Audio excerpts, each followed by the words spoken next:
I used everything that I could find in my house to make this and outside of my house.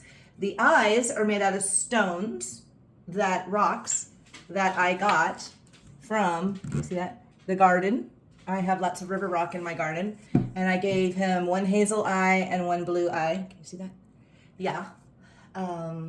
His cheeks are vinyl that is made in probably the chair I'm sitting in right now. We bought vinyl for these chairs, for the seats of these chairs, and that's what that's made in. The leather is, I always never let my husband throw away any of his leather belts. I keep them all in a box out in the garage, and we actually have used them for various reasons. I went out and start cutting up his leather belts, and that is the mane and the ears and the eyebrows. And I used furniture tacks. Do you see the furniture tacks on there? Again, the chair I'm sitting in, furniture tacks, and we've had for quite some time. We've actually used this furniture tacks on a stool too that we have to tack everything in. Yeah. I used wine corks to make his chin. Can you see the wine corks? Yep. See the wine corks?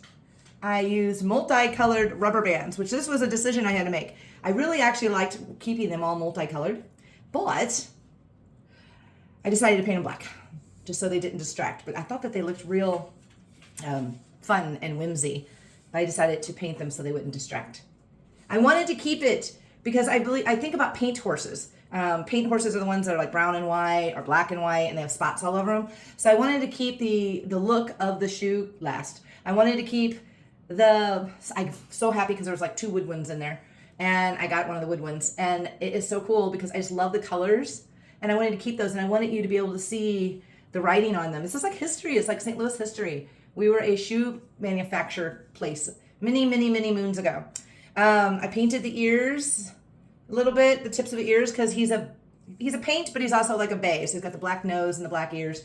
Copper pipe, which I bought this copper pipe years ago. I was at the hardware store and I really actually thought I was going to do something artistic with this copper pipe.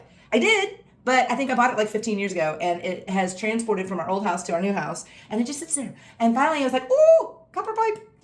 This is actually an old piece of wood that was used. I do not know what for, but it was actually had spider eggs on the back of it. Yeah, sorry guys. Dirt and everything else. So I had to scrub it and sand it and clean it all up really good. And I did not stain it. This is actually paint. So I painted it to kind of match my guy and then I varnished it. So kind of try to give off the effect of stain.